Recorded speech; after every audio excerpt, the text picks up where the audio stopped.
Okay, supposed to be live. We will see if we're actually live.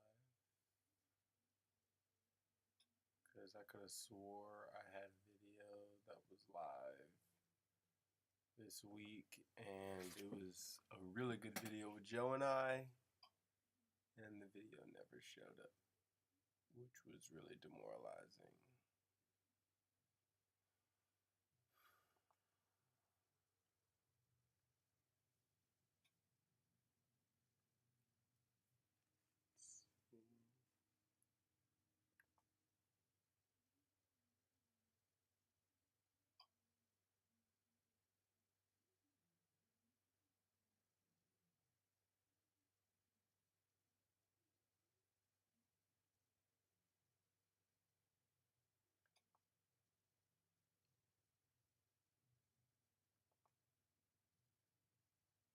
Okay, cool. So I'm actually live right now. Something I'm just going to be double checking now because that really messed me up when we shot that whole video, and I really enjoyed it. Thought it was a great video, and then everything was lost essentially. So let me turn this up so we can actually hear what's going on. Check, check, check.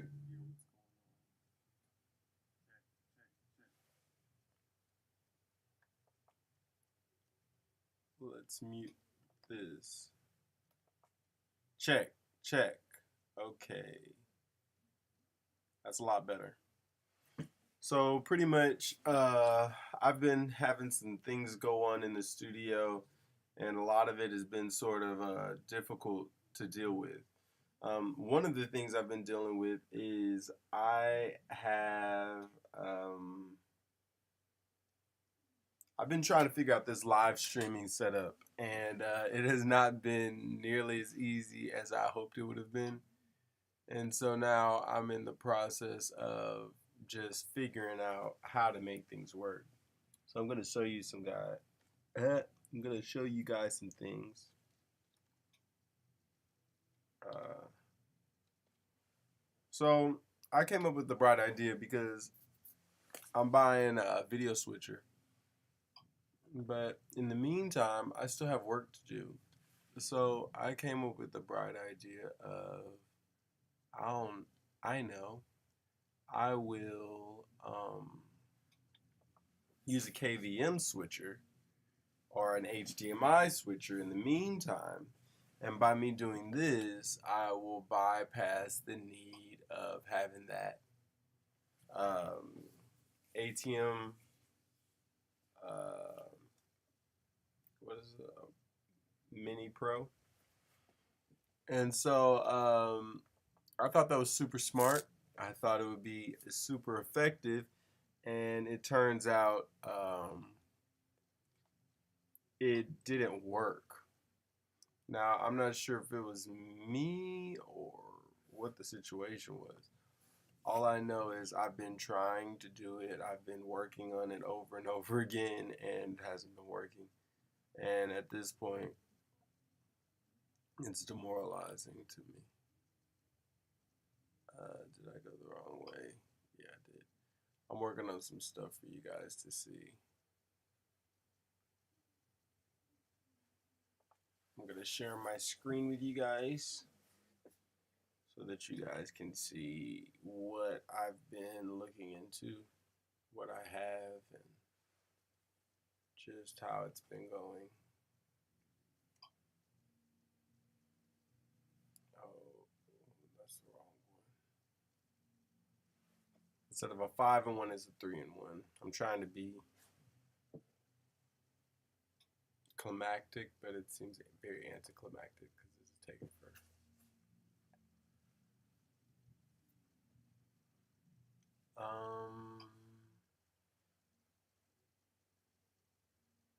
This is 5-in-1.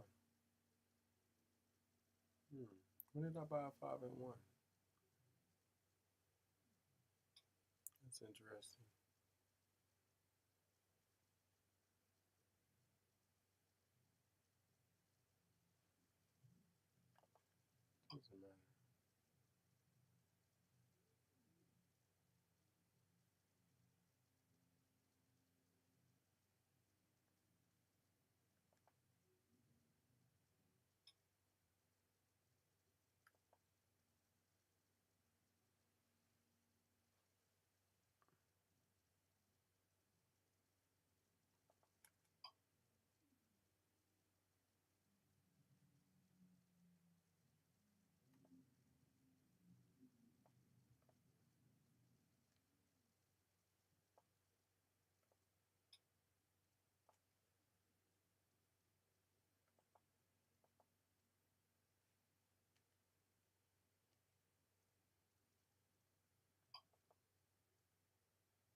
All right.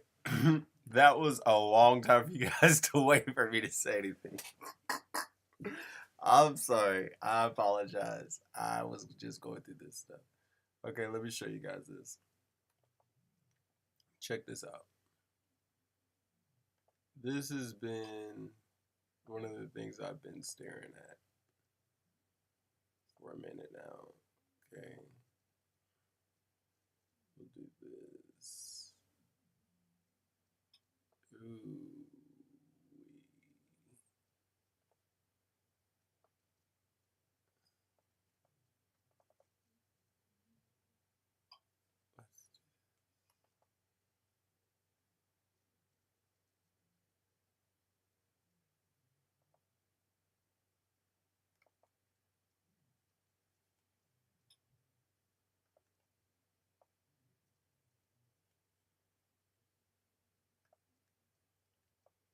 Okay, hold on, you guys. Because I'm going to have to edit some stuff.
All right. That was bad. So let's. I wish I knew how to like put like a marker right there. Don't know how to, but let's do it like this.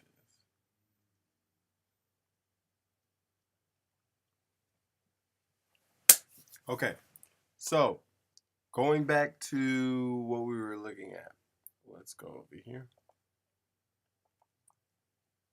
so you can see what's going on. All right. So essentially, this is what I was dealing with. I tried one of these, but I have a 3x1 switcher instead of a 5x1 switcher. So essentially, I tried to go from this into a docking station, and that docking station was supposed to allow me to get from an HDMI into my MacBook. Okay? So essentially, this is what I was trying to do. That didn't work. So I started looking into this one. Now, with this one, I figured I would have better results, but it honestly ended up being the same kind of situation. However, when I did look it up, I was able to see that it was a sound card. So that's one benefit of this, is that I can always go into this little hole right here. Um, but I can do that in the ATM. So with it not immediately making it easy for me to switch videos, I'm trying to figure out a reason why I should use this as opposed to the other one, which I've already purchased and it's on its way, because live streaming is very difficult and I don't like the idea of me having to do it all myself all the time, and troubleshooting and everything going crazy is just a lot. It's stressful and it makes me not want to do it. So as of right now, uh, after using that KVM switcher, the HDMI switcher, I still wasn't able to get into the program with my DSLR cameras from an HDMI mini into an HDMI cable. it didn't work. And so I haven't been able to see the image at all. It could be because of the way I have my camera set up. But it's been very difficult. It has been a tedious path ever since I started this, and I'm just getting to the point of wanting it to be easy. And I understand why people are buying specialized equipment just to make it easy. It's not worth it trying to hodgepodge things together. I've been having a real issue with getting my interface, which for this computer setup, this is a completely independent computer setup. So it's a iMac that is like a 2012. No, it's a 2014 iMac, and it is only used are only going to be used for live streaming. So this is supposed to be the hub. I have DSLRs that are supposed to be connecting into here and everything, and the interface is going to be the Sapphire Pro by Focusrite. So the Sapphire Pro is a FireWire interface, and it's being picked up, but it's not being seen. Let me show you. Well, I guess technically it's not being seen. I'll show you. So like right here.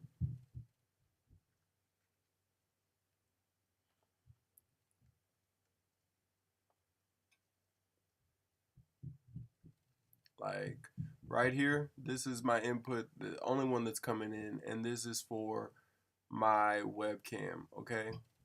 This is supposed to be coming from my actual, well,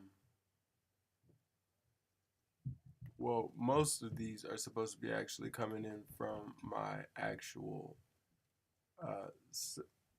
Sapphire, but they're not coming in from my Sapphire.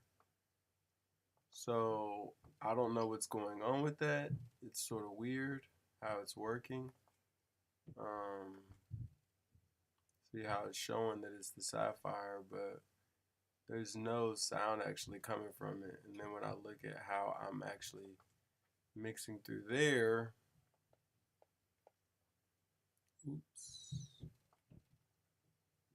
it's actually showing, hey, you've got this mic input coming in right here.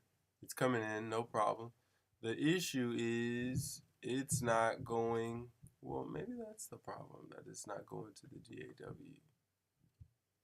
Maybe I should be sending it to the DAW as well. Check, check, check. Test, test, test. Oh, see. So just trying to come up with ways that it possibly could work, and it's just not working.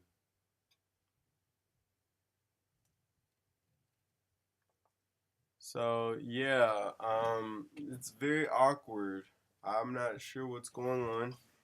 If I try to record into Logic, or I mean, if I try to record into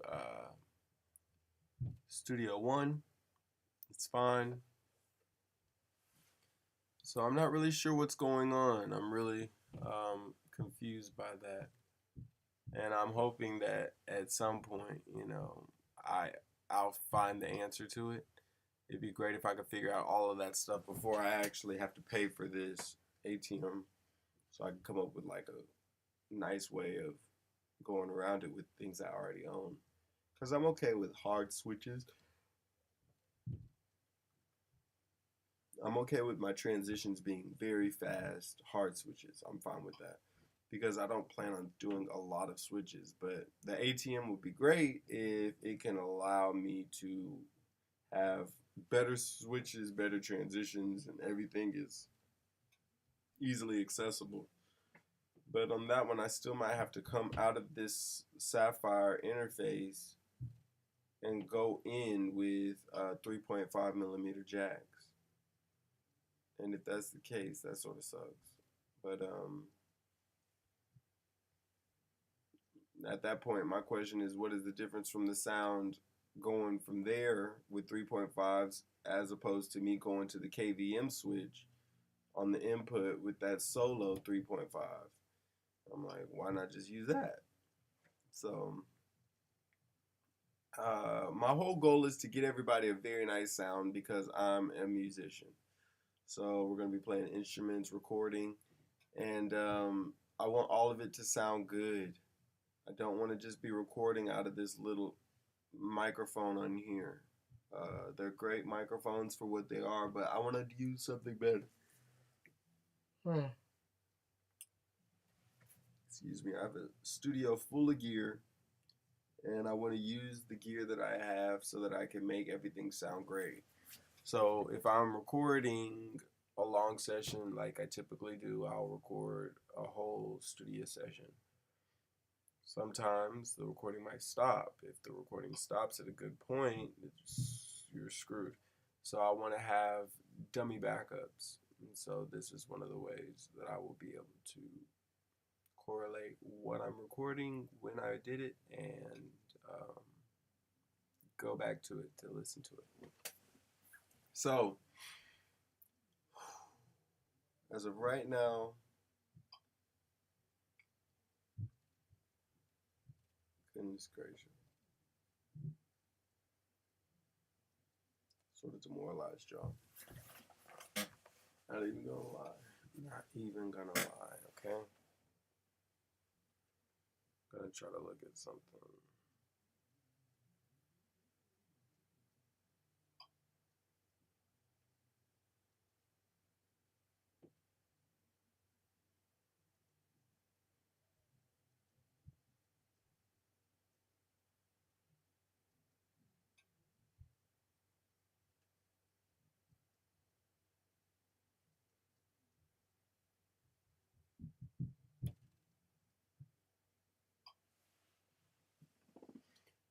Let me try to find this.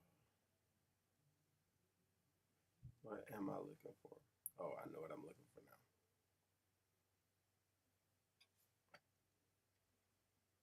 Because if I can find this, that'll be actually pretty cool. I might just have to leave this thing here.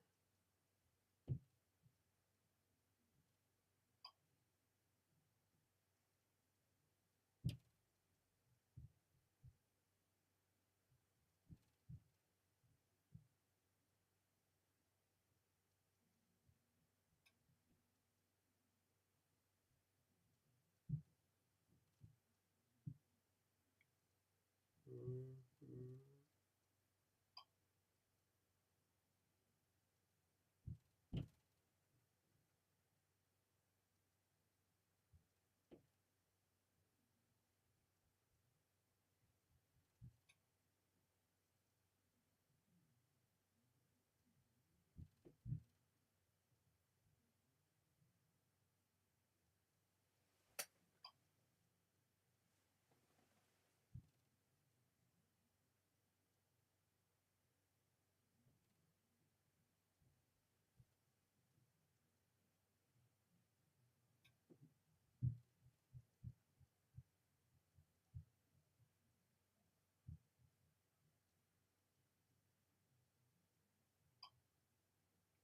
I'm looking for footage.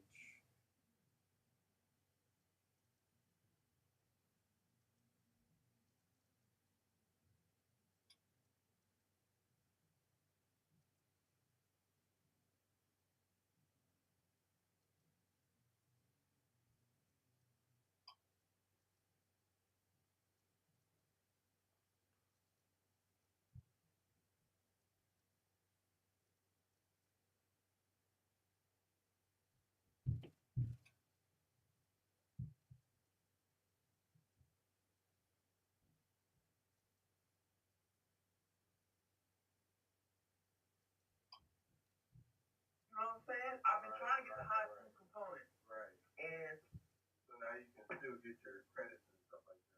Yeah, and it'll just expand what I can do.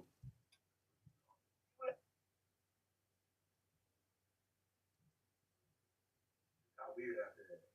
Let's stop talking. And Rosewood made it. I'm not saying how that was like crazy down. It wasn't. I have it. I have two of them. It's still hard. Yeah, it's still hard as fuck. And then it's really hard because like the software picking up certain things. And, like,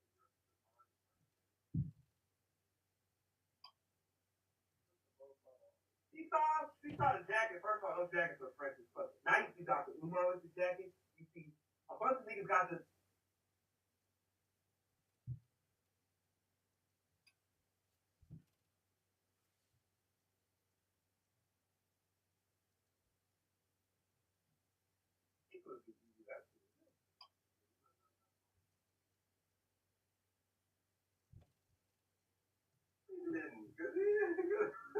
I played the game, and I know it's hard. He couldn't have got far. If I played the game, it was hard.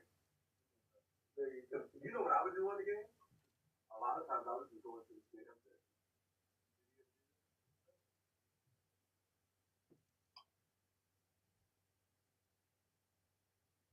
I was all of that stuff. All kinds of shit.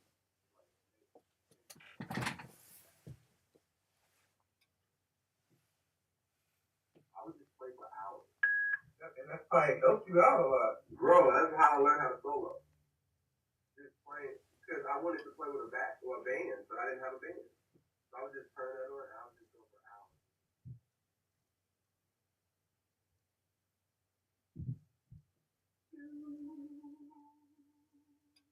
The way you do it, I can tell you really on it. Oh, bro, I used to be so excited. That was the first time where I tried out different like tempos.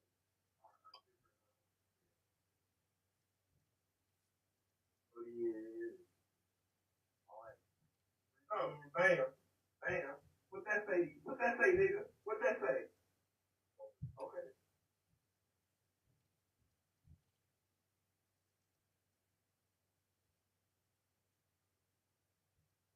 I had turned this. I'm in this bitch, bro. Hell yeah, I'm in the ball. Bam! Bam! Cowboy chic, nigga. I'm like, you trying to tell me these niggas they see the boy, bro? I got niggas hating on me. Like, oh, this nigga's Joe. Bro, yeah, I'm about to resave it down. Look at that. Grace Pickering, bro. She worked for Vogue. She's high up now. I went there and spent the rest of the day with her and her homegirl. They in New York and they do Vogue. I was a Vogue model, nigga.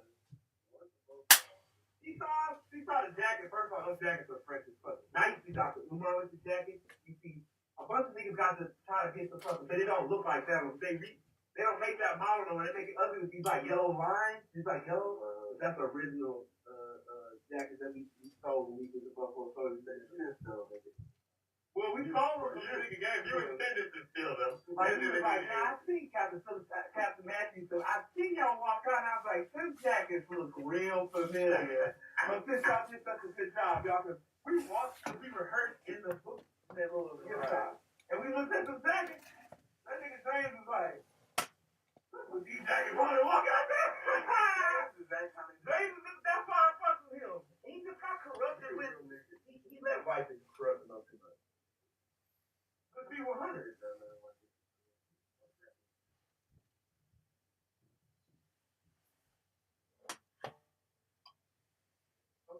No days. No days. I got a whole bunch of black women I gotta deal with. And they're stressful. The white women, this nigga is on the take that fresh powder. Every time I see that shit, I don't you niggas forget. Don't you I can't. Rodeo Joe on the blues bar. He's been to roll. We did a performance at the Buffalo Soldiers National Museum here in Houston. It's the only one that exists in the world. We did Buffalo Soldiers National Museum.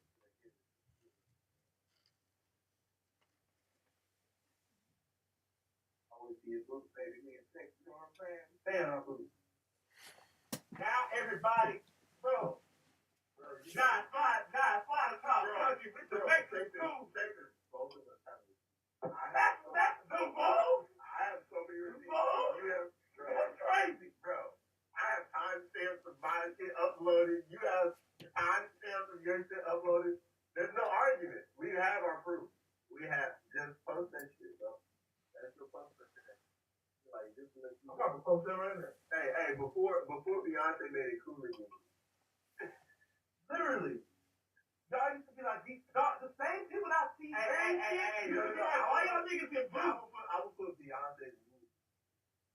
Oh, God. Don't let me get John, bro. Don't let me start pulling up all the shit that some of the biggest artists do. They stole from Rosa P. Like from Migos to Beyonce to Travis Scott dropping certain albums like literally he would drop albums on my birthday, James' birthday, Kyle's birthday, like consistently. He dropped days before the rodeo, and he dropped the album called Rodeo it was on James' birthday. Astroworld came out on my birthday. I'm not making this up. That shit is wild, isn't it? Like, and we be trying to tell our partners, like, tell me that this nigga hasn't seen what y'all was doing in the city. Oh, 100%. You know how I knew? Because when I was talking to Unique, and it made me think sometimes, I was like, what if this bitch is like in on this shit? She knew she went to school with Taste B, the DJ, and all these niggas, and like, these niggas was literally like I gotta be honest, John Carroll, do all the artwork that was sick, bro. We would put some out, and then it would literally be like, bro, and I thought like I even triple confirmed when we stopped really doing shit together, and I did 1-800-FUNK. And I had that avatar where he's like surfing on the digital phone, it's like weird color. And then Travis Scott dropped a character in Fortnite, same colors and all. I was like, bro, these niggas are still in. And I had people hit me up like, damn. I'm like, if you niggas know that's going on, why like you the champion us? We're showing you niggas that these niggas are still in the road, bro. You can still go to roll the page and we'll start you like, look at this, look at that, look at this, look at that, look at this, bro. It just, I feel like, why would niggas?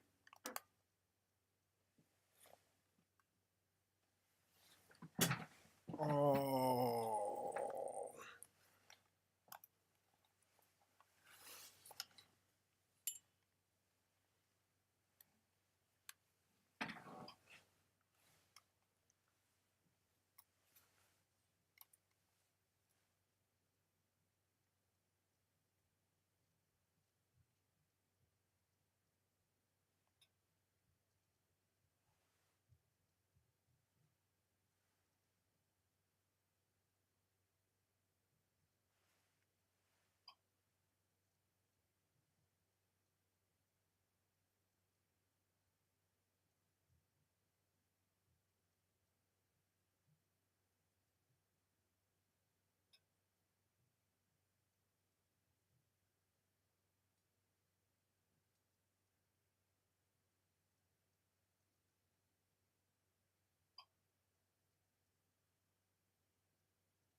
Hold on, you guys. You're gonna have to wait. Here, new deal. I don't like.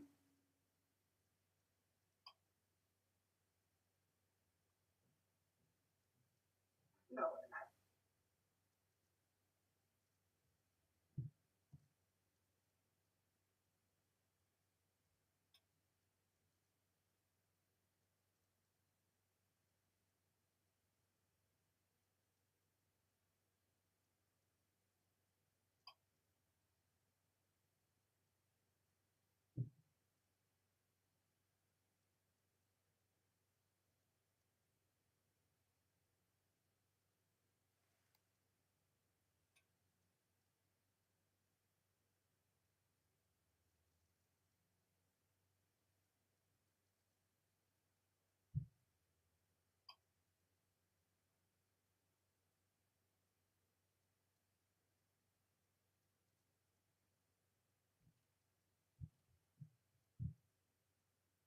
guy,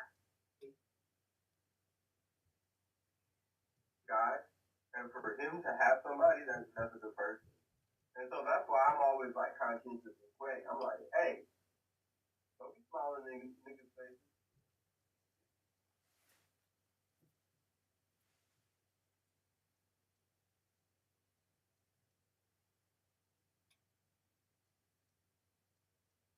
So and so is I made the rules, ho. Like, bro, that like, bro, oh my god, that line right there, bro. We used to say, John Carroll, I'm giving this credit. He used to always say this shit. We used to like, that's a fly ass line to say. We used to like, we didn't have.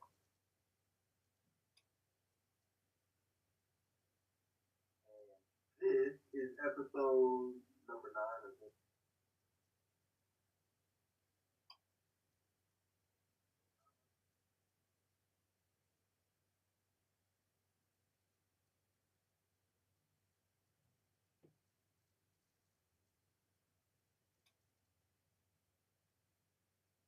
I go crazy sometimes. It used to make me and John go crazy because James and Kyle didn't want to like, bro, this you want to blow up, you gotta be viral. You gotta like do shit that's like, look at, you want people to look at me like, look at these niggas talking shit, and they be like, actually, look at why they talking shit. We show you in real time niggas stealing from us. We're like a small band. Fat Tony and these niggas used to come to our house and use our parties and film shit, B-roll, and act like it was their shit. Like that shit was wild, bro. I used to be like, man, I want to kill somebody. Cause I was a fire beat the dragon back then, you know? It's like, man, fuck all this shit, nigga. And that's why like when we out with people who try to stun on me, I do appreciate like when elevated, or let's say I'm with elevated and I randomly pop up on elevated at a party. And there's other niggas in the city doing shit. He do a good job of being like, hey, y'all niggas know who y'all standing in front of? He'll do this shit. In front of niggas who think they established and they be like, who's this nigga? He's like, this nigga right here is a legend, nigga. He's like, R.P. Astroworld. He say all this shit for all you niggas, blah, blah, blah. He's like, y'all niggas need to shake this nigga hand. He be saying that shit because I'm like, nigga, you know, bro. You know what it is, bro. He was the one going to fucking Fitzgerald's open mic before you niggas was doing that. These niggas started giving us 30 minutes. You used to only come there and do 3 songs. We used to rep that shit so much, them niggas, we came in there, that nigga was like, hey, we gonna get a roll with these 30 minutes now. We would have our own block. Bro, I remember y'all be posting how y'all would go there. And bro, real shit. I was like, man, maybe I should go. And the reason I didn't go, the reason I didn't go, because I didn't want to be a hater. And it started no, we sure God, it was a cry. I wish you would have just joined us. Bro, because that would have turned into this is y'all thing. It was y'all's house. It turned into our house, man. I was y'all's house. And I remember just seeing it. And then I remember when y'all said, man, this question is our last time. I remember when y'all posted out.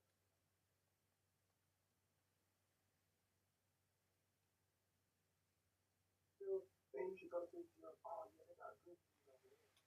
They were talking about I didn't even know. And like, they had like it was half music, half comedy. And there's 3 comedy acts that are like these dudes are on Comedy Central, and these niggas will tell you like the Rose with these we thought was gonna be the biggest niggas out of Houston, and now they doing one nigga was he writes for Key and Peele, he wrote this nigga Astor Womack. Oh my god, bro. That's why I get upset because I'm like, bro, we just kept going. It's like it was inevitable, bro. It was inevitable. That's why I'm putting your words to it.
You go, some niggas win, some niggas lose, some niggas lose, some always crying the blues. Some niggas already lost and ain't gonna lose no more.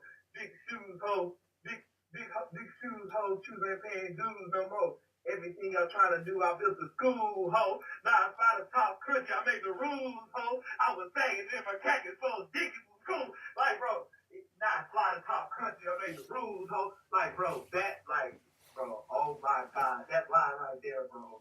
We used to say, John Carroll, I'm giving this credit. He used to always say this shit. He used to like fly as well. I said, we used to like, we didn't have polo.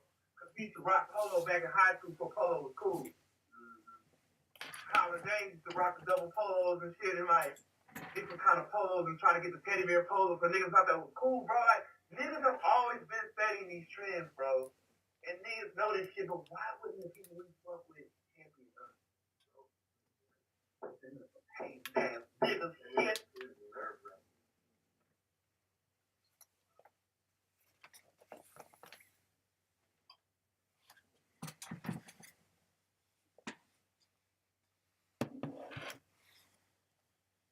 I get in my talk shit mode. You know what I'm saying? It's just like, man, this is who I really am. I've dialed back so much. It probably was a lot for college days back then, though. You have to imagine me like this all the time. But it's just because I knew we could win. I'm the nigga on the basketball court like, nigga, give me the rock. I'm going to get you the ball. Shoot that hoe, nigga, with confidence, nigga. Shoot that hoe with confidence. Yeah, shoot this bitch, nigga. I told nigga we won't stop, bro. I was the reason why we went to Fitzgerald and started performing. Because we was doing this shit, I'm like, all right, nigga, I'm ready to start performing now. Because I'm about this performing life. Like, let's fucking hit this. If we don't get on the stage, nigga, I'm quitting. Like that weekend, start I'm quitting if we don't start performing next week. Let's figure it out. Because I'm not doing this in the bedroom. Shit, I'm trying to do this for real. Got offered to do these folks out. Couldn't get the niggas. What? We got offered a distribution deal our second week performing and niggas didn't want to sign. Oh my God, that makes me out to kill somebody now. This dope comes out every now and then. This is how I really want to be 24/7 because I'm just, you know, maybe I just need to spend a year being like this. Just being more serious. Being more like, nigga, I know I got the juice in the funk, nigga. Like, I don't have to be as technically good as Robert Glasper. It's just, I got the R, the juice, the swag, whatever it is, bro. What you want to call it, nigga. Like, shit, nigga. What? Nigga, one being the niggas on Rosewood. We had them niggas on Rosewood wasn't even trying to, like, try to talk to them. Should have been more so, like, when we did our creative. Because imagine the story being told. Yeah, when Rosewood, damn, Bundy used to be at our crib. And we got photos of it. And that nigga be like, damn, I did used to be at the crib. Instead of him trying to give all the credit to Fat Tony. That's not Fat Tony shit. That was our shit, nigga. That was our crowd. That was, you know what I'm saying? That was right. Get the fuck out of here, nigga. All you niggas believe you can do anything.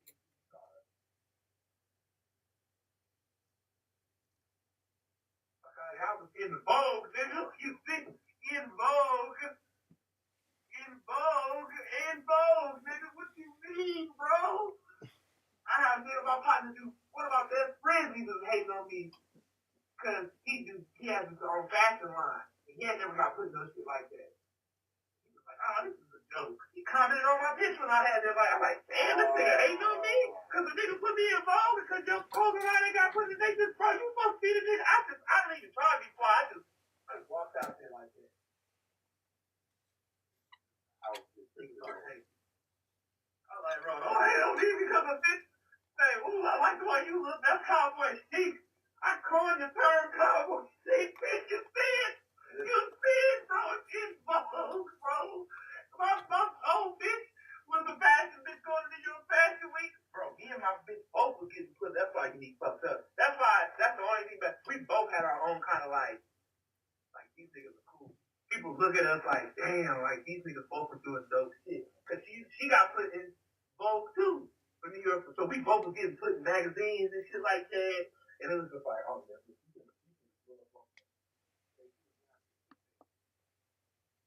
really the 8th time. Taking me, really feel like that, dog. Really feel like that, bro. I miss them days, bro. Here, boy. Bro. What this weed? This tech shit? This tech shit, bro? The only great. I couldn't meet with him today, bro.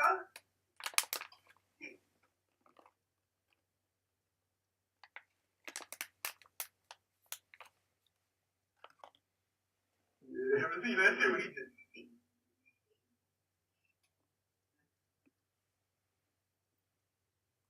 Oh, compilation of him just doing his back to thing.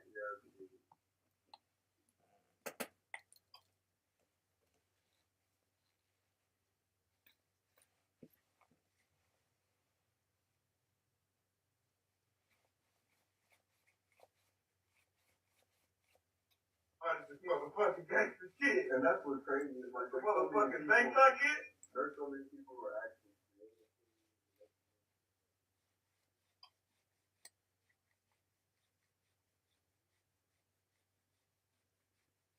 A lot of the people who create the coolest stuff and the most unique things aren't the people who normally get you consistent adoration.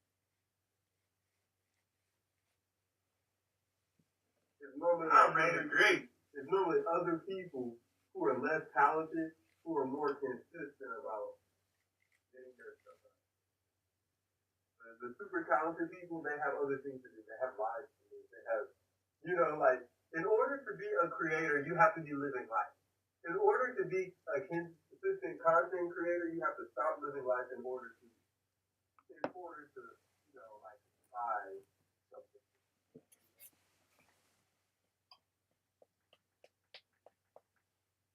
Right.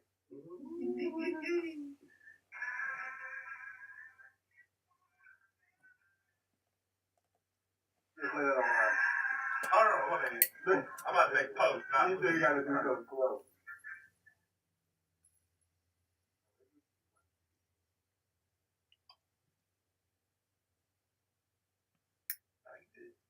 Well, maybe I should just keep talking, because if I keep talking while you're doing that, then we'll be good. We won't have to worry about nothing. Pretty much. I guess we should start off this show.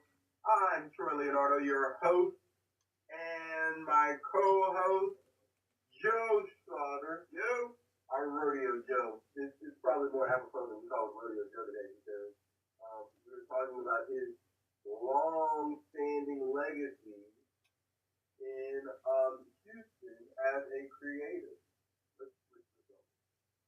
How about that? Yeah, that sounds a little bit better, guys. Okay. So he was a part of a group called Rose with Thieves, and Rose with Thieves, you know anything about this?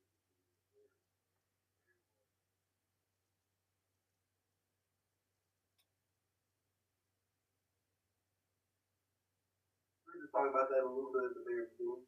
But we are making this podcast. And this is episode number 9 or 10. Last episode is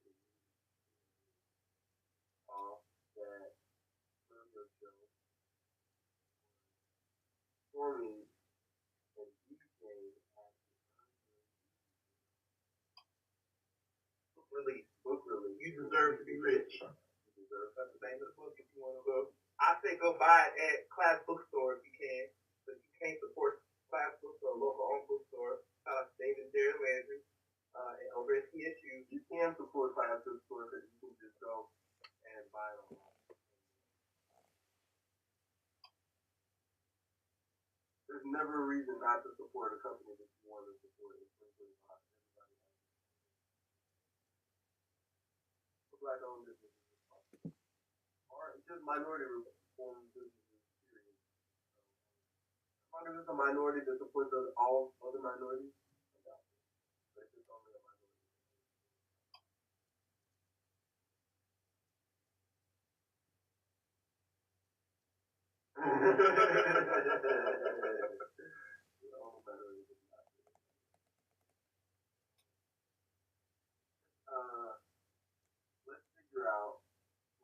was your favorite thing from your show about? Is now not a good time. So, here, I'll go first. I'll go. I'm multi. So while you're doing that, I want you to be able to do that. While you're doing it, I'm going to talk about what I enjoy. Okay. So I enjoyed how enthusiastic everybody was who was a part of the event. There were so many people that you saw doing so many different things, but everybody had a great energy about themselves, and you could tell that everybody was really excited to learn something, which is always a beautiful day. I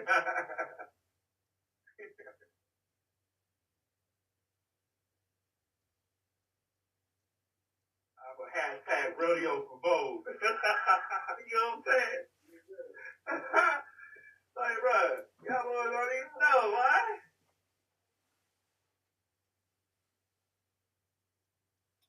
I think one of our biggest faults as artists is not proclaiming when we create something new, because we're of the idea, oh, it's not popular yet. But that's why our stuff gets sold, because we don't say anything about it, and we don't make a big fuss about it. And so somebody like a big artist comes and sees it, and then they're like, wow, I can take that because only 56 people saw it, and they only posted it twice. So one beautiful thing about going to that event was everybody was very serious about, hey, it is our job to make sure that we are creating our own wealth, which also doesn't translate well into being an artist. Because as artists, we're always so hypercritical of ourselves, of being an easy artist to work with. You always hear being an easy artist to work with. And that normally starts off as a good thing and ends up as something very toxic. Because you can be an easy artist to work with if everybody is being understanding and treating you fairly. But if nobody's treating you fairly, if they're not honoring the agreement, they will still try to get you to be an easy artist to work with. And they will say things like that when it really means you're about to get screwed. And you're probably not going to get your money, and they're going to lie to you and make you seem like you're crazy for not getting your money and wanting your money, while you're seeing everybody make money. You're the only person not making money, and they're going to be like, oh, well, this was part of the deal. No, the part of the deal was you didn't have any money, so you couldn't pay me. Right. But now you have money, so now it's time to pay me. And they're going to say, this is unprofessional. Or you're not being easy to work with. But we're not working together. I'm volunteering at this point. When you get in that situation, it's very good to have the mentality of a business owner as opposed to an artist who's going to say, well, maybe it's okay, and try to rationalize why everything happened the way it did. No, don't rationalize it. It's not worth your time to try to rationalize it. You make your decision, you move on. Setting up the lights while we're in here. Oh, yeah, that's what you guys have to see that whole process. You're welcome.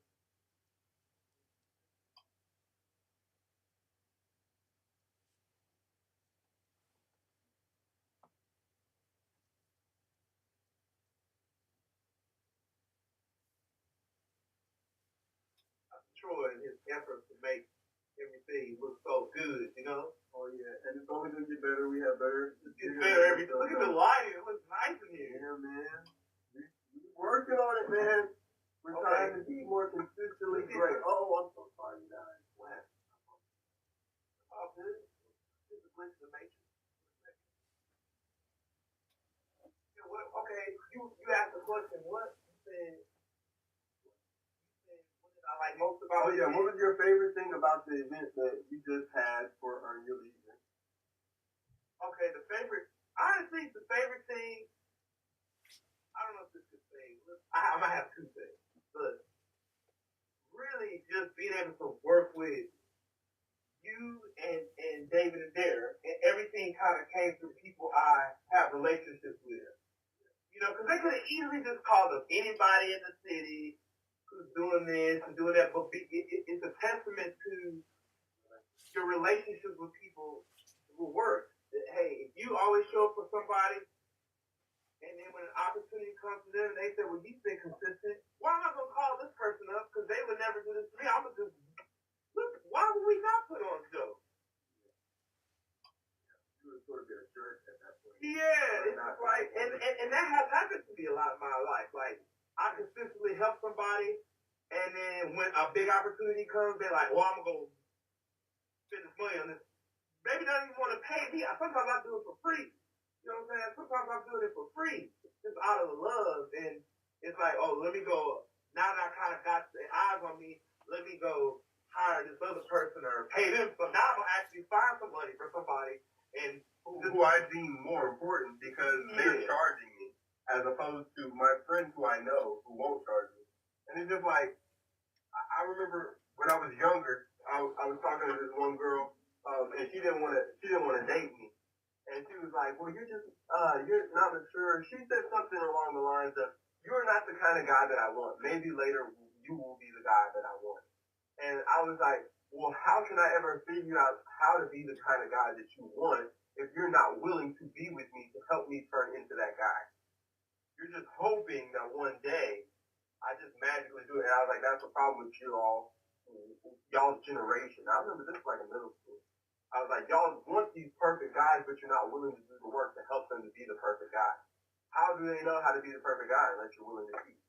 You're going to have to date somebody who's not perfect, or else you'll already be with somebody. You know? So, yeah. No, I like the expounding kind of. But, outside of that, it was cool curating a playlist, except for the guys for Onion Leisure are all like East Coast dudes. So like I was able to play a lot of East Coast music, and mid set I got a text from Dana I didn't know. She was like, man, these dudes back here singing everything word for word, like they get hype, almost like I didn't realize I was like the hype music for them about to come out in Houston and stuff like that. And also looking in the crowd and seeing people, playing songs to try to, get them. I don't expect people to get up and dance. It's not that type of vibe, but playing certain songs that it resonate with somebody. Okay, this dude ain't moved his head yet. I'm gonna play this. All of a sudden, oh, the dude who ain't moved his head for 5 songs, that's his vibe. You know what I'm saying? Oh, he like 25 artists. He like Houston stuff. Then I go to this. Now this dude, these group of guys over here like a lot of Jay-Z. You can see that, like, it's just like vibe. And then there was a lady who took a question. She was from Oakland. And I was like, wow, of course she's from Oakland, because when I played the E40 Sprinkle Me from the Bay Area, she was bobbing her head, and she happened to get up and was like, I'm from Oakland. I'm like, oh, so that's why she was bobbing her head. She's from there. I played the fact that I was playing stuff that was people from everywhere was able to get a little taste of their hometown while they was in there, and it made them like feel more comfortable and things like that. So that and just connecting with the people at Deluxe Theater. Like, we didn't realize, like, remember that guy, man, I hate I forget his name, but not just Edgar, he was a black dude who he was trying to figure out who I was. Yeah. And he was like working with a catering company. And he just was like, I was trying to figure out who you were. He was like, how do you know you see things? Because I was doing sound at St. Mary's and stuff. He was working with somebody in catering, Mr. Greg. Foray catering, Mr. Greg, the guy. And he went out of his way to be super nice. Just reach out to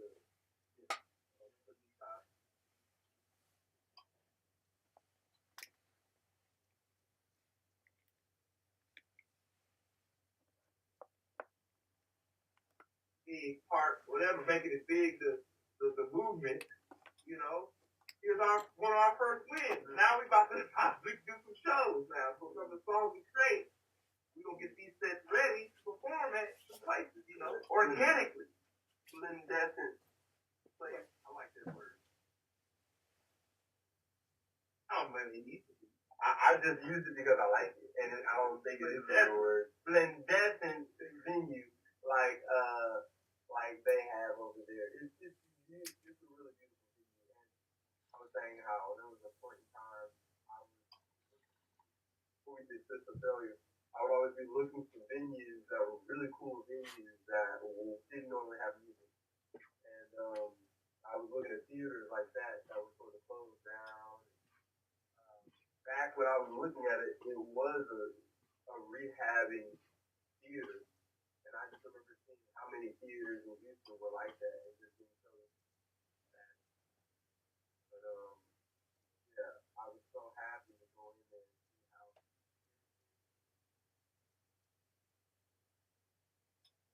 cool. It was a wonderful place to be at. It was just a great environment. It was nice to just be there with so many people who were so enthralled into creating, making their life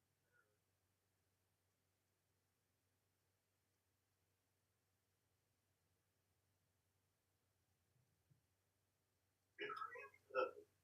Especially like if you're starting off on some small business. Especially if you can already make money doing other things. Mm-hmm. If you're making money doing other things, it's so hard to say no. I'm gonna leave this and I'm gonna do my own. It's very terrifying. You're like, the only reason you don't leave is you don't think you're a good enough boss. Like, if you don't think you can control yourself, if you're like, I don't believe in me. And being an entrepreneur is very difficult, but it's very rewarding. It's very rewarding to know that when you have these wins,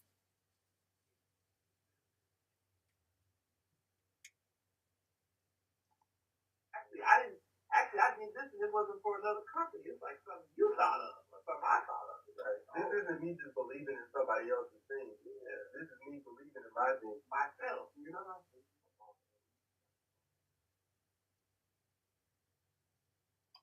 You'll be playing ball. So I was like thinking, maybe we just like have like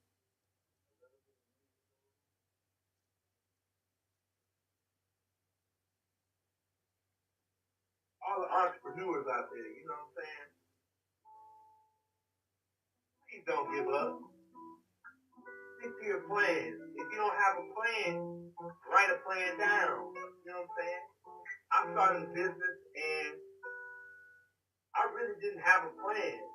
Now I've been successful because like you said, what I was working as, or my consistent job was this, and I was good at it. So like, well, I can do this on my own. I'm doing this for other people. I can do this on my own. So I'm in the process of doing a business consultant now, even my second or third year in. Like, really take it to the next level. But man, don't give up, man. If you have an idea, you just gotta stay with it. You just stay with it. Because your time is gonna come. Let it bubble up and pop. 2025 has been a really, really good year so far, especially 2024 was a very trying year, personally for me. So a lot of the relationships I built deteriorate and things like that. You know, feeling like confused later in your life. You know, confused at my age and like, man, I'm getting older. It's never over, bro. It's never over. You got life projected in 2025. And I owe a lot of this to the man upstairs, a lot of it being around my boy Troy, and how we both fighting for similar things, and it feels good to have someone that can empathize, making it big. And I think that's funny because like the more I see it and I type it and stuff, the more I'm like, I like concept. I think it's amazing because when we make it big, you're gonna go back and look at it. But it's making me change my idea of making it big. You know what I'm saying? Like, okay, take this. First time you ever said, I'm gonna be a steady girlfriend. Like, got it, your idea of a steady girlfriend. That's the right, right. It changed. So you're like, it's like, bro, it's just the idea of making it to where you say, this is what it feels like to be successful. This is what it feels like. And I feel like when we're having, it's so wonderful because making it big has got me to think, when are you making it big? When is a win for you? When are you happy? Because, oh, that's a win for my homeboy, you know? Yeah. And so it's like, if you're not, like there's still with the like, and if you don't look around and like, so you're going to appreciate the little things you do.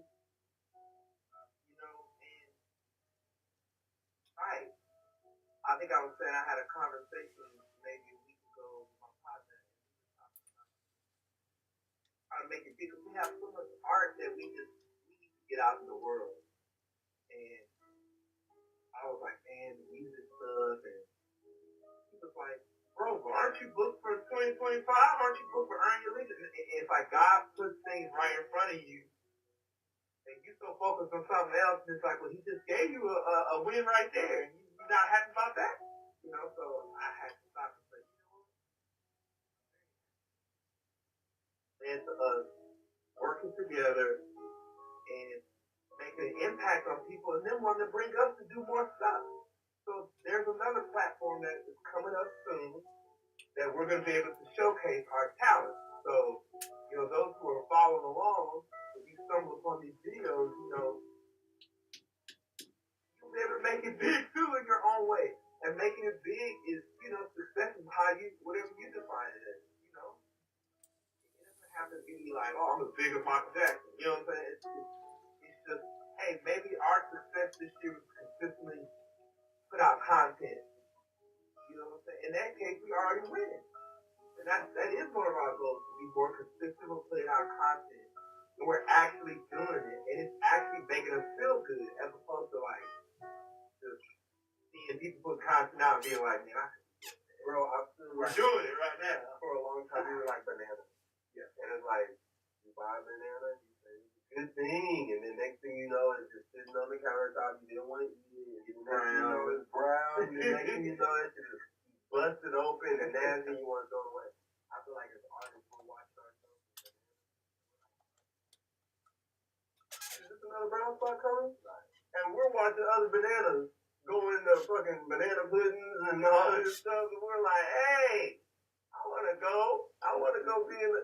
But it's like, instead of being worried about that, like getting another brown spot, all you can really worry about is like, hey, I got to like do the best with what I can right now. I may not be on the stage I want to be at, or I saw myself being at, but if I could just promote what I'm doing now, it's giving me a better shot than saying, well, I was doing, and didn't y'all see, and I was always, and don't remember when I used to, you know, I feel like it's true we can say those things, and we do things sometimes, but the truth is, we have to be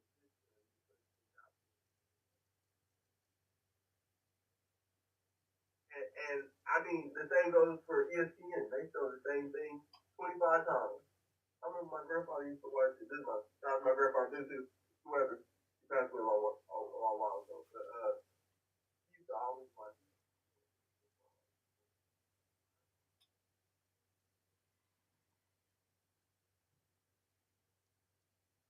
That shit happened.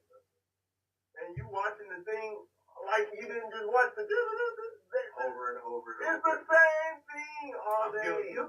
Bro, hey, and you just realize. I don't know what about it is. I watch that shit over, and what you realize is that actually, if you watch it, there's always one or two updates. Yeah, throughout there, they do have. There's updates. There are updates. And there's a couple interviews that you'll get from, oh, we went to go talk to so-and-so, and oh, so-and-so was injured, and they won't be playing in the game, and, you know, that stuff's very useful, especially like if you're so, but just as an artist, it's very easy for you to look down on yourself and say, I didn't do that well, that didn't go well. And I feel like that's what happened last year at Failure, which was like literally today, right? Yo, exact same date, isn't it? Oh my God.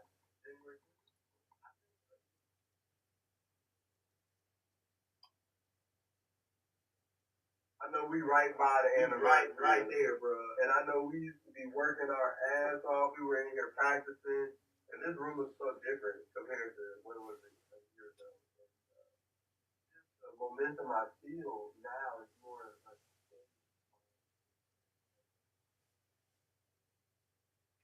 hopefully this will be successful.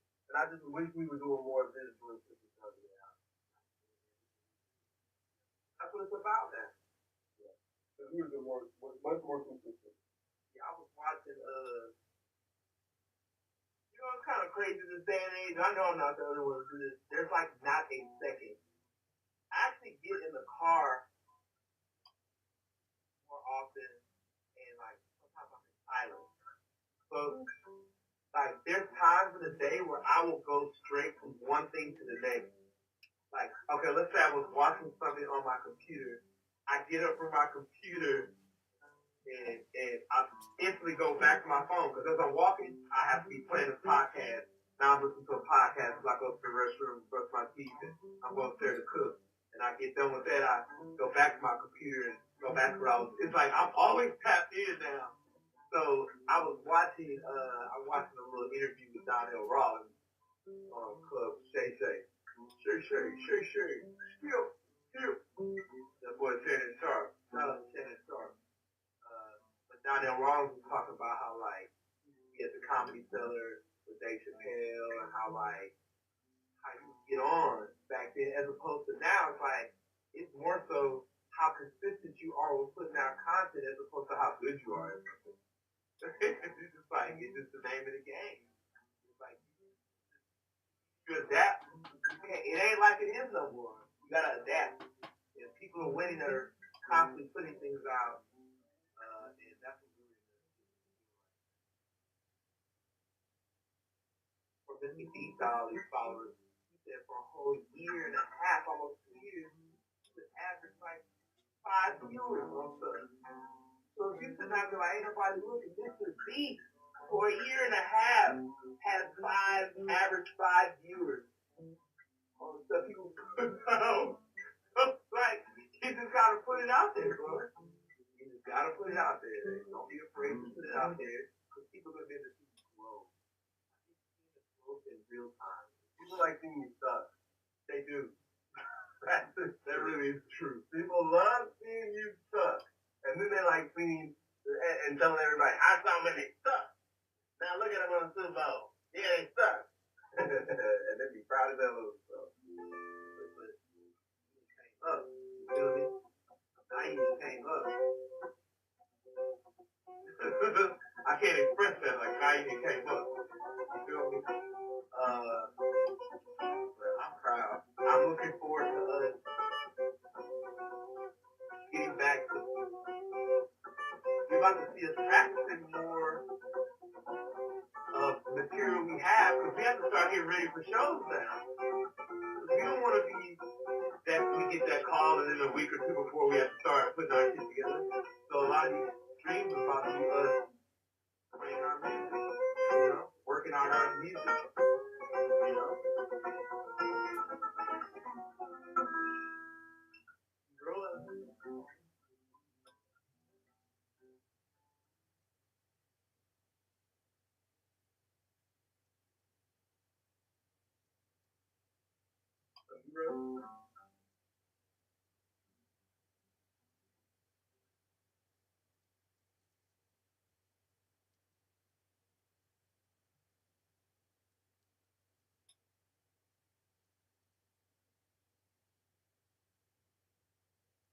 It's like, don't you hate when it's something you wrote and you're trying to figure out what you wrote? That is a good one, though. I know. Hey, he's one of the best songwriters ever, bro. I've ever heard. That I know personally. Brother can sing, too. Brother can sing, and his brother can sing, too. Your brother was singing at the church yesterday? You're right, bro. We got to convince him that there's the background or something. Don't do it. You think he's doing it? Hell yeah, I'm not convinced. Nigga, bring your ass in here. You ain't got no choice. Come down, come to family band. Yeah, get your ass in here. Get your ass in here and sing on that motherfucking mic. And he'll do it. Hey, he be singing his ass off. He's the nigga who be going to, see, he don't really sing, so he feels confident going to karaoke bars. And when he go to karaoke bars, he be singing them niggas under the table. And I'd be like, I ain't even mad at you, bro. You sound good, nigga. Bro. I like, don't be mad, because I'm going to tell you, bring your motherfucking ass in here. Let's get on this mic. Just do this background, bro. Just sing it. Did your mom or pop sing? No. Isn't that crazy? It's like, none of my parents, like my parents never did any sports. All my siblings did that sport. None of them did music. I do music. It's like, who did you get this stuff from? But they can feel authentically. I know I'm doing something I do.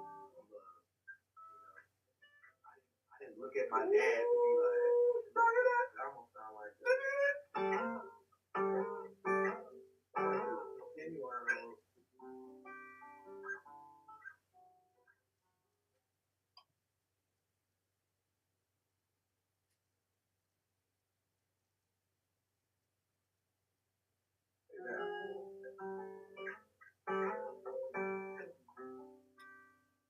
We got some great songs, bro.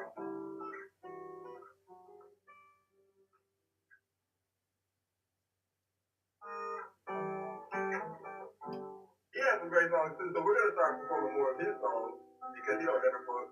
He never play it. I told him to play it at the show. He didn't play now one of his jams. You know what you would have been playing?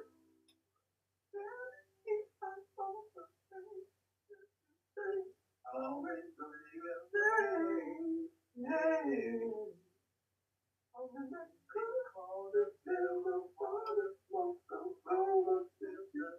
I'm on my way.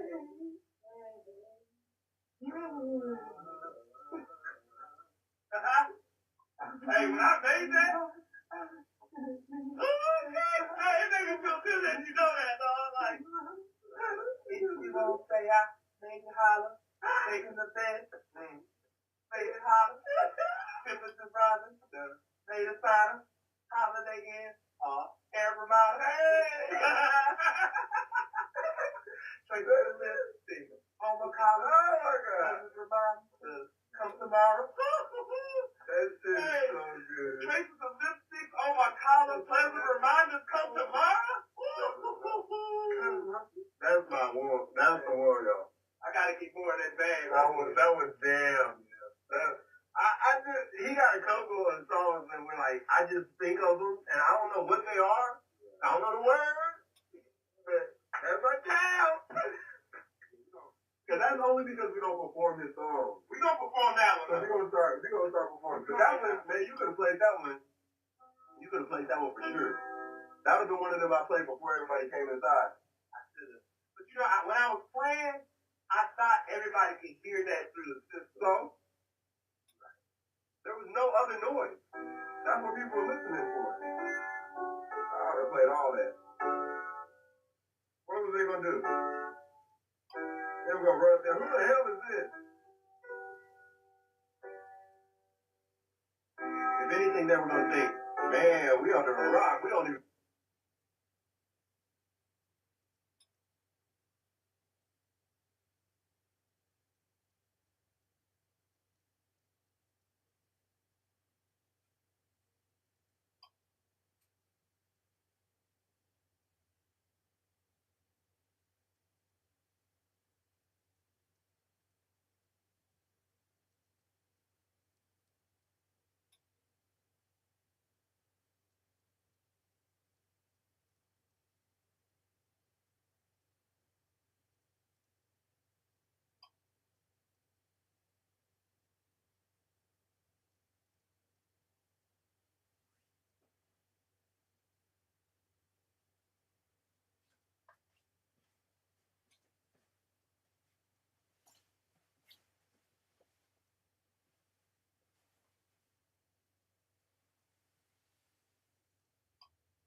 Just do the background, bro. Just sing it. Did your mama pop sing? No.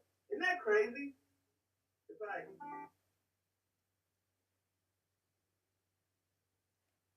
and then they like cleaning and telling everybody, I saw them in their stuff.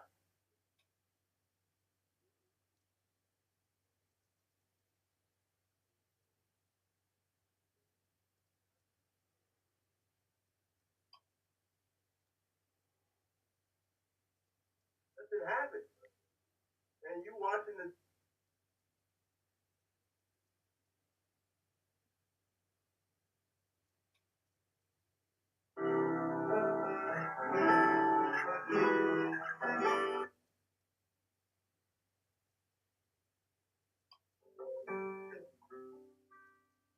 We got some great songs, bro.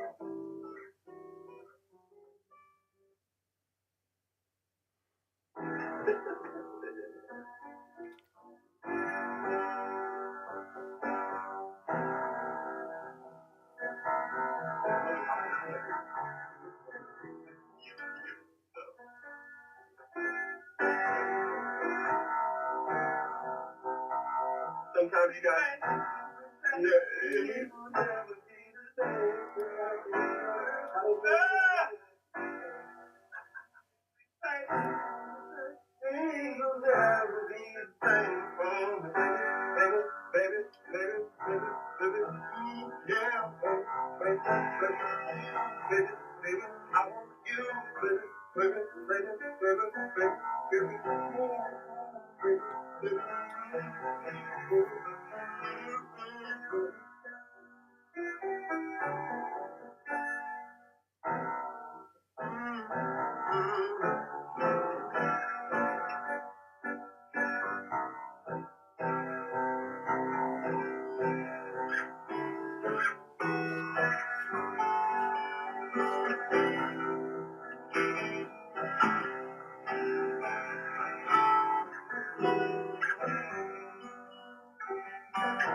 I don't know how to do that, but I need to have at least twice that I do that for. I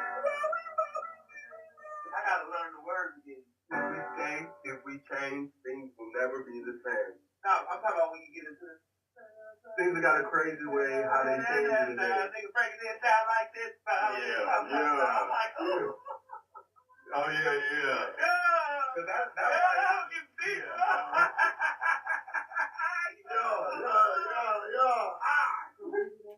Hey, and that's why it's like, hey, straight up. Motherfucking cold, bro. Yeah, that boy Troy is a cold motherfucker, bro. I can't even front, bro. Like, I enjoy playing his music, you know? Bro, it go both ways. And that's one of the hardest things about getting in a band with somebody, is some people's music, that may be good, but you just don't want, like, playing it. So it's cool some people who, like, enjoy playing yours, you just go playing theirs. Figure it out. And I can get right, things will never be the same. I'm crazy, I done changed and I dance.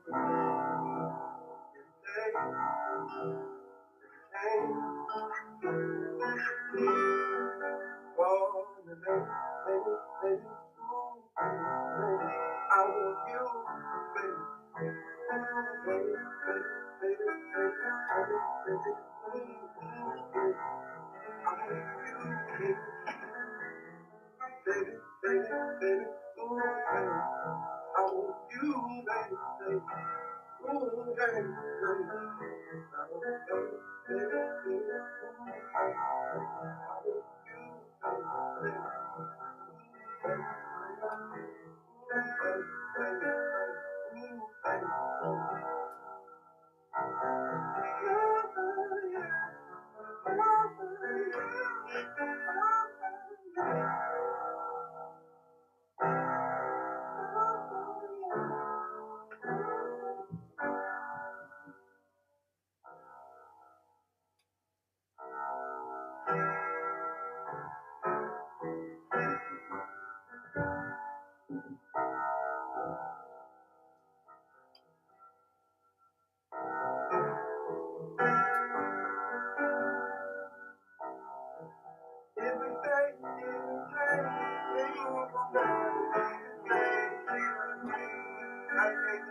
even like a chorus song. It's a beat. It's a beat side. B-side, and I think what's so cool is like how we like sort of slowed it down and really like made it cool. And I feel like one of the things I was thinking while we're making this is y'all are so lucky. The Quest is my best music is always when I'm just chilling up there with them. Like some of the best songs Troy ever does, nobody ever gets to hear it because it's literally just for us. And it's because we're able to have this conversation and chill and sing and just be normal. And then we're able to have these authentically unique, performances where it's like, bro, you may never hear that version. It's on live though. So I got tagged in.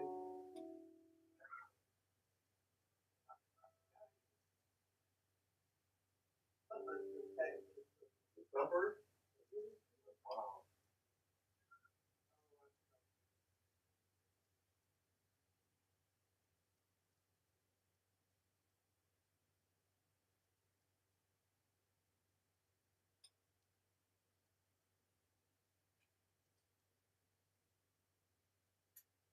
It'd be cool if like there was a resurgence of all that era that just like we're not. Because I call it the DIY era of Houston music that paved the way for people like Don Oliver, Tito Touchdown, like that's you, myself, Tim Woods, Fat Tony, the Suffers. Like it's super talented people who are on the scene, but their marketing was never strong enough to get them out of Houston. You just well known in Houston. Like people walk up to you like, man, you're a legend. Like stop. It's crazy to hear. That one dude that you worked with, oh hey, I was gonna say white dude, he always wore the 3 roses on his shit. He had ponytail. Oh my god, he loves this song. He's like, I flew. I know what you're talking about. He's so nice. Yes, he's always so nice. He's like, I also love y'all, but also this is just my favorite shirt. Is it possible? Because no shirt material, I love that. I was like, how can I find out? That's how I want my shirt. I want all my gear to be that shirt. It's so nice. It's cool in the summertime. Yeah, it breathes so well. It doesn't shrink. Yeah, that's one of the tricks. He's mad at your ex-tape. Hey, my ex-tape is up there.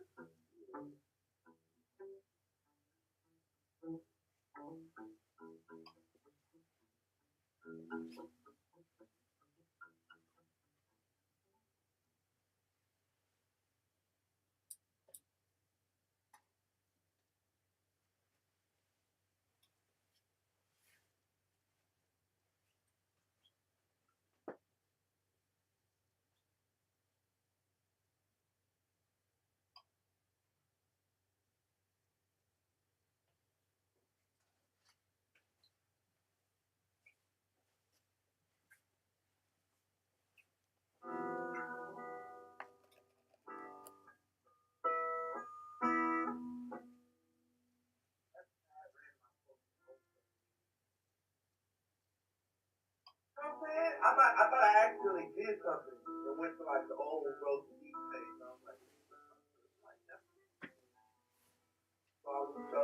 Nightingale and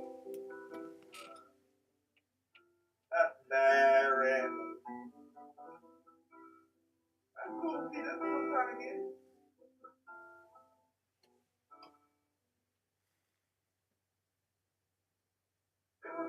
Like Danny Kimmel in the game, bro. The stuff that happened between them and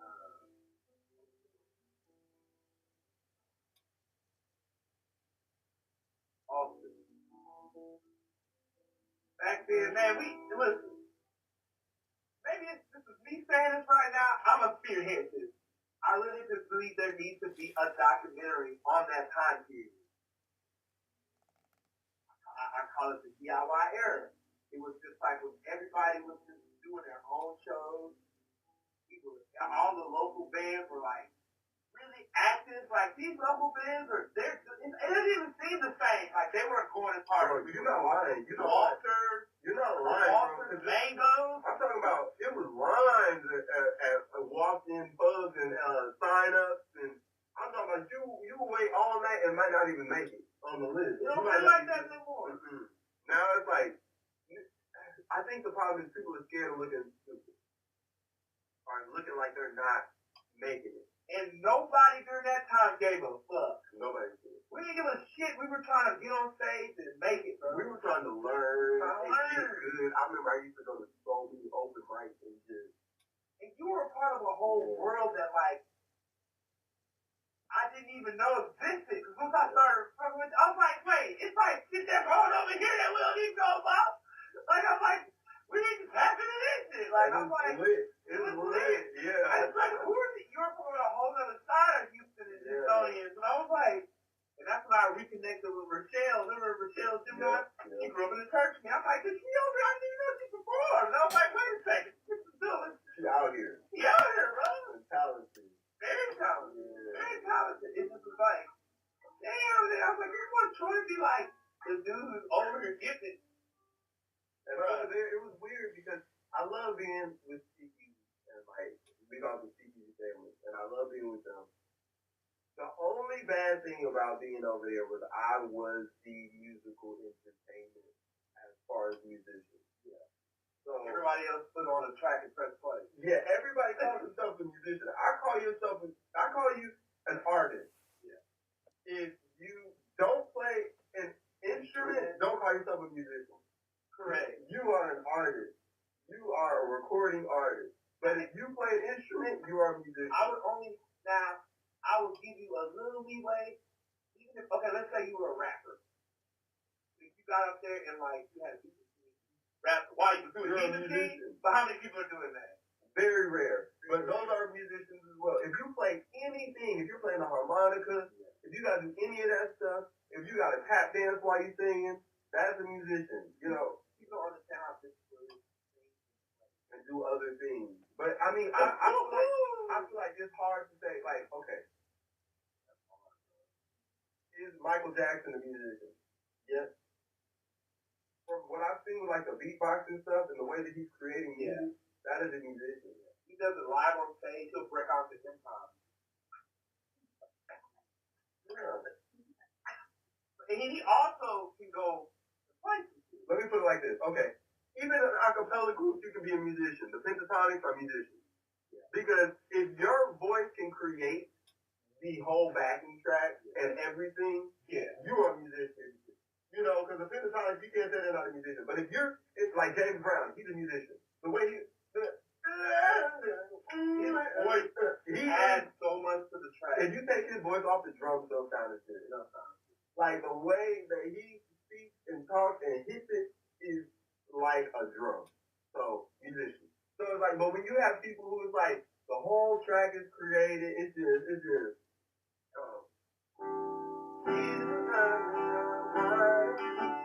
that old country come forward, love on the single, love with the evil, all the other things don't care. I love Cody Johnson. He's amazing. But if you don't play an instrument, bro, you are an artist. You are a recording, singing, musical artist, and I don't take nothing away from you, but I say we need to put more respect on musicians. And I'm not talking about musicians who play from Logic and who play, virtual instruments. I'm talking about you play real instruments, bro. You're not using a keypad to put in the stuff. And the people who put one key and then it plays a loop, that don't count either. It's very difficult to be a musician. I'm talking about, I would even be reckless to say, you ain't a real musician unless you play on stage, nigga. Like, right. If you don't play on stage, you don't know. Right. You don't know. Because you sitting at home and going,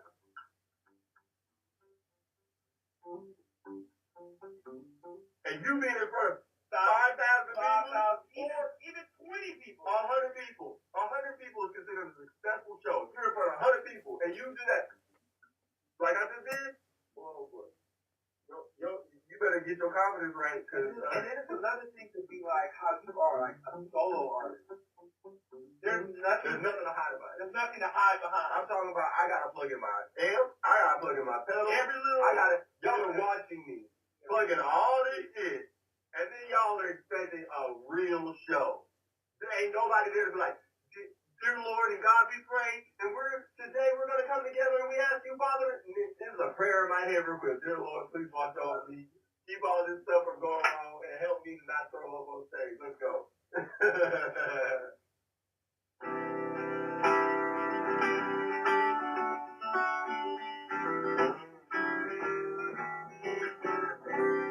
I messed up. No, that was sort of like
That motherfucker already said give me.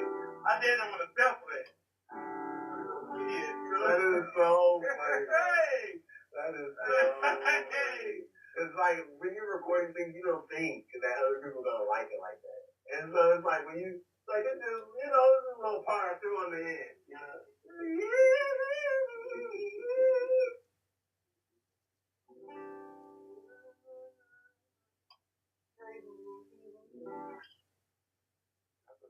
That song has such a long history. That song is been around since long.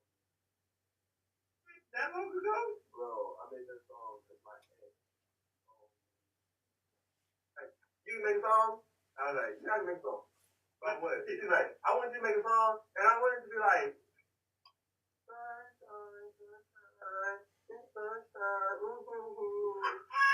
and I was like, okay. From that you make And then from that on it.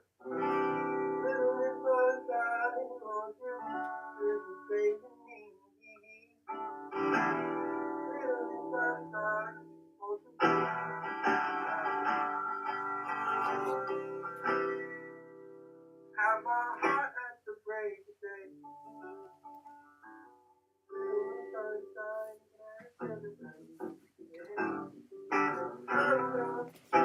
But at the end of the song, I have this story. Because by the time the end of that song came around, it used to be like, it's like,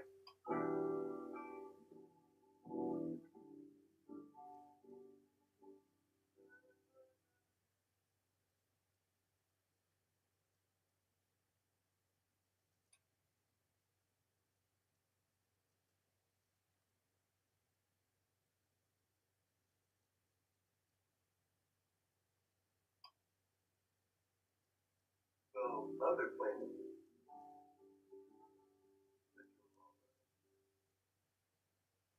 You know, like Sunday, they're like an end of the track.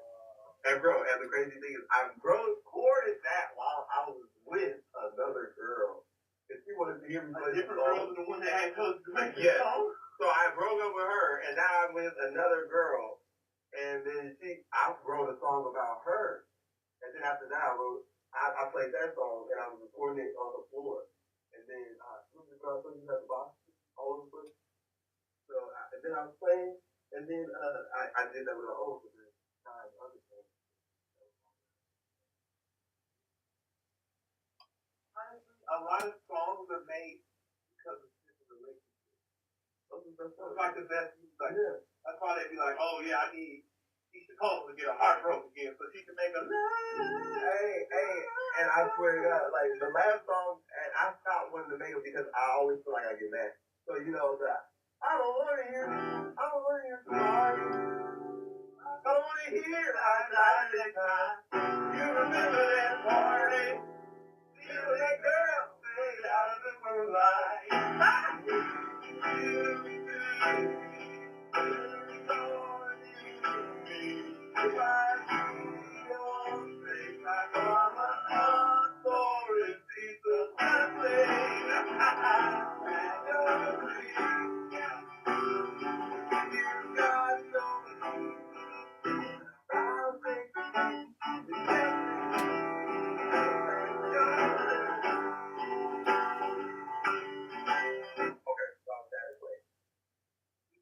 I swear to God, Quay never made out no girl. She never wasn't no moonlight, but I was like, you gotta make this song good. Damn. I was like, she made me mad. And I remember while I was writing, I was telling myself, don't you make no song that you can't take back about somebody you love. So when I was mad at her, I wrote, I don't want to hear sorry. I don't want to hear I'll try next time. You remember that sorry. Now, it had nothing else to do. But when I said, I want to hear sorry, I don't want to hear I'll try next time, that was the core. That was Quay. That was, I want to hear sorry. I want to, you know that? Yes. She was right there. She was right there. I literally, like, she went into her room, and then I was sitting in the hallway. I picked up the car. And I was I don't want to hear sorry. I don't want to hear. I'll try next time. You remember that story? You and that girl made it out of the moonlight.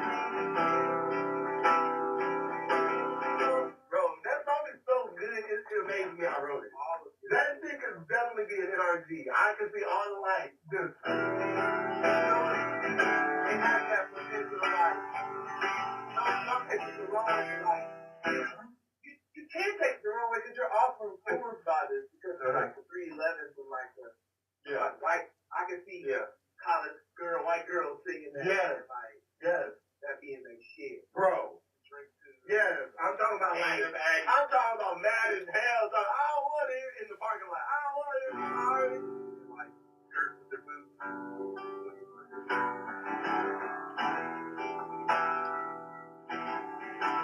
You know what I want to hear on it? Like, there, no, still. If somebody,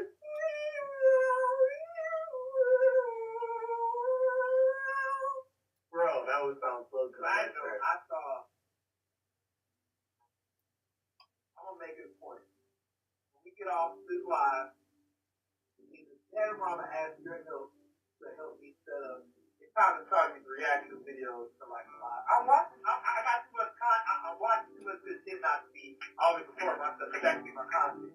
But I was watching a Billy String show, and Darren Truck just came out there. Oh, Darren Truck was the fly. That little high shit. And another thing y'all should watch right now is there was the Blue Note had Arcantine, Mono Neon, and Chris Dave. Oh,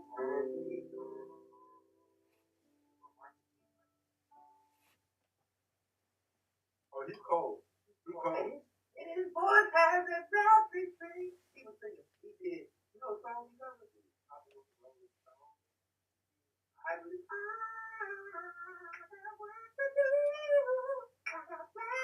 The top part. And Mono Neon. Oh my God, man. Bruh, you gotta watch that a little later on. Like, oh my God. I'm like, for a while, like I've been telling Troy, I've been like, I'm just not impressed with like the music that do that. People are impressed that are impressed by. So it's because I was looking in the wrong genre. It's supposed to be carried by these bluegrassy soul motherfuckers. And that's why I feel like when I was doing what I was doing,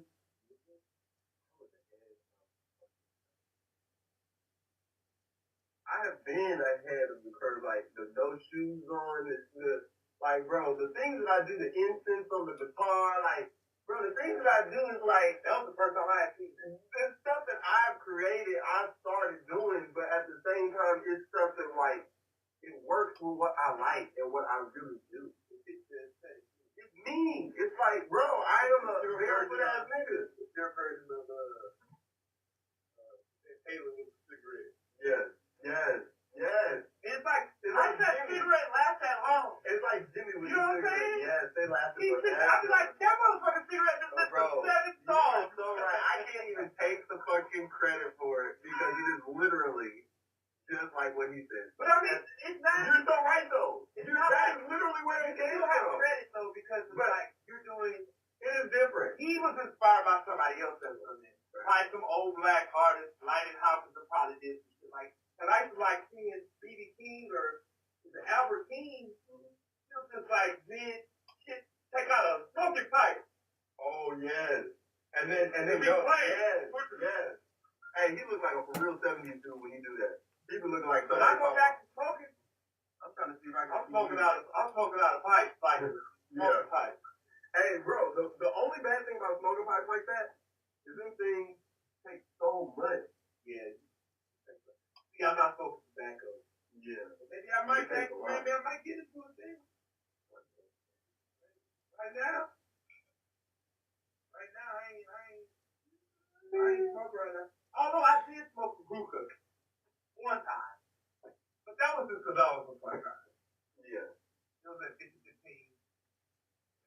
It was right thing.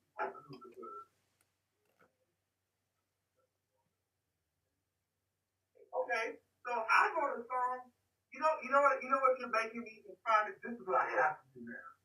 I wouldn't say what you inspire me. I thought like fucking make me like okay, when you have a song you want to play or one of your songs, you can just start playing. A lot of my shit I just recorded just to record it, but I don't know it all. So I can't even be like, I need to go back to playing my own shit. So when hey, let's hear that one, I can play. Because bro, it is an art to know what song is yours. Yeah. And like, cause I was just playing that song.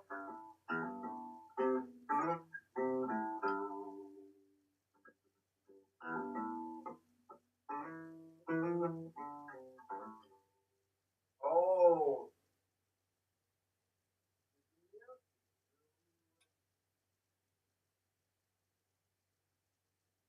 My eyes about just the mind ago. You and me just been working nothing.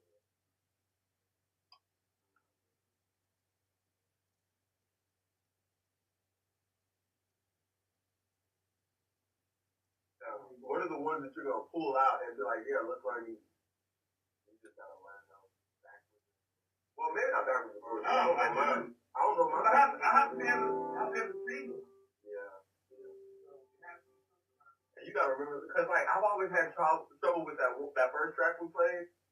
We were like, remember when I messed up and we had to do the verse over again? No, just now when we played it, I stopped and I had to. And you thought, if we think you remembered the chord, I can't even be like. Here's my chords. I gotta not be doing that no more. Like, because you don't want to have to play it for somebody. You want to be able to literally just, here's the piano. Yeah, play and sing with it. But you about to have me in my crib singing while I don't have a next door neighbor at the moment. Somebody has moved in yet. That girl moved out like 2 months ago. Oh yeah, it's time. It's time to record it. Bro, I gotta finish your panel. They're looking good, but I still gotta do the big one. I gotta finish the big one.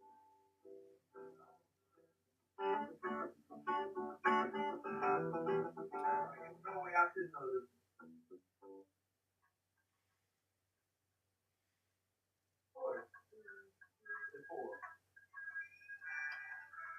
Oh yeah, I remember that.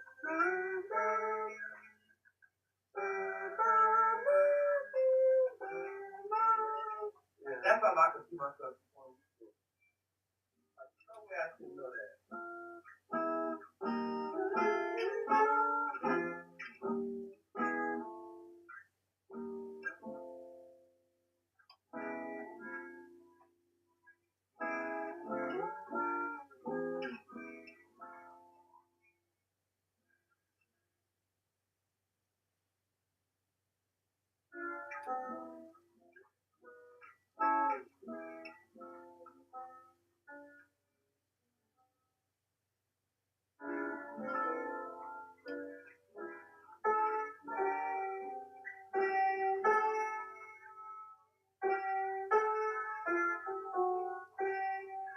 Literally just sitting back and forth.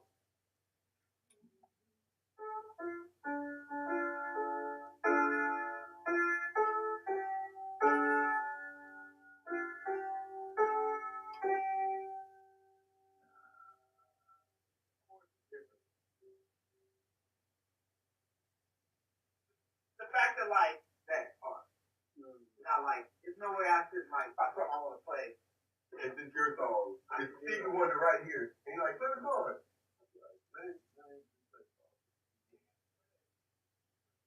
She's like, that ain't nothing. This is a D9, D9 5 sub 12. The same.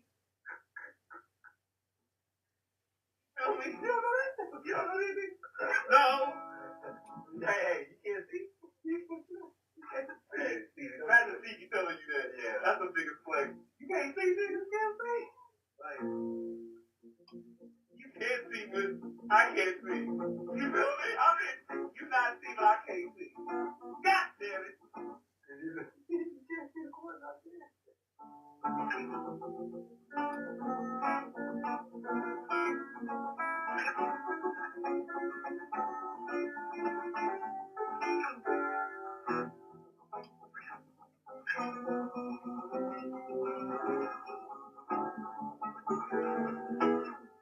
What if people start coming on this podcast just to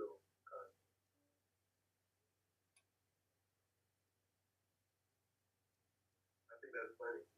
I think if that's the case, that would be so funny to me. I would probably, honestly, I'd be mad at first. I wouldn't be mad at first. I'd be amazed. And then after a while, I would just stop. Like, if they blow up off of shit before we did, no, I would get mad. I don't let them blow up. After they blow up, then I'm gonna come with their feet. Nigga, don't make me fucking market the shit you marketed. Then I'm gonna come back with you. Get that old ugly wop and give me my shit back, boy. Go get your house. Like, no, don't take that house. Just give me that house. I will move in there. I'll move right on in.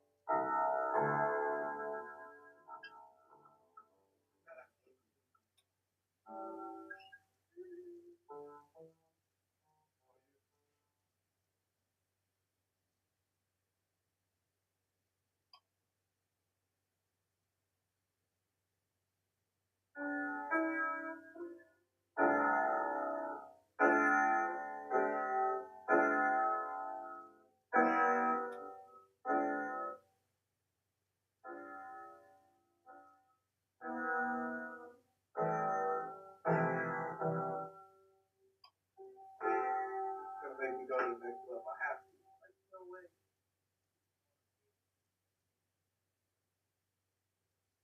I can see not knowing how to play keys. That's my problem with your own. A lot of times you made it and you can't play it. That's horrible. That should be not allowed. Not allowed. That's a little Wayne shit. Nigga, how you gonna know your own words? But I give it to Lil Wayne. That nigga got like 2,000 songs out. But I have like, it's because most times I record it, it was just to make it. And so it was never made for me to play live. You played it one night and you liked it, and then now you can go back to it and check it whenever you want to check it. But you're right. I mean, in my mentality, show how different it is. When I'm making a song, the first thing I'm doing as I'm making it, you better not come up with those difficult chords. So a lot of my first songs are, you'll hear Check Yes or No.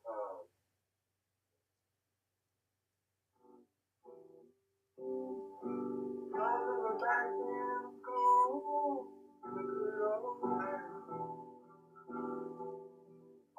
something like that. All of them are right here. Like, I didn't go past the fifth fret, and they're all comfortable shapes that I can do consistently because I know you're gonna be live playing this by yourself and singing. Now you make me think that.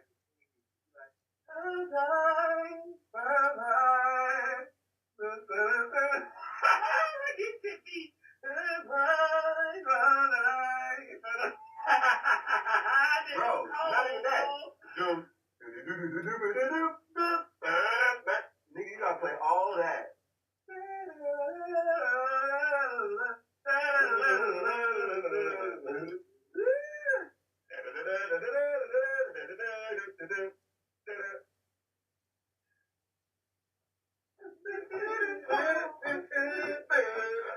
Like, nigga, you just played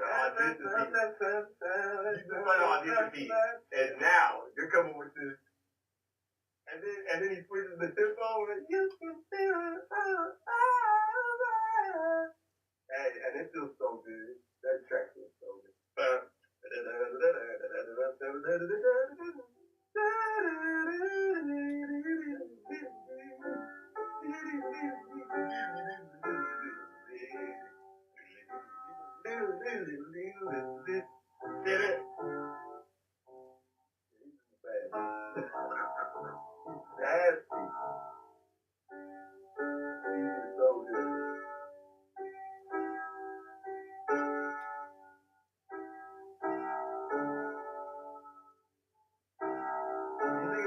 To be blind and want to watch TV all day?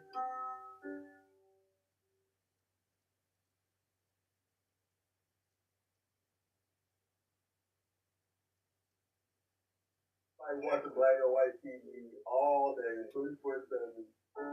Even if you're watching fucking the end game, there ain't no 4K, ain't no HD, none of that. The audio might be, you know, but still listening to a voice about Thor grabs hammer.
Thank you.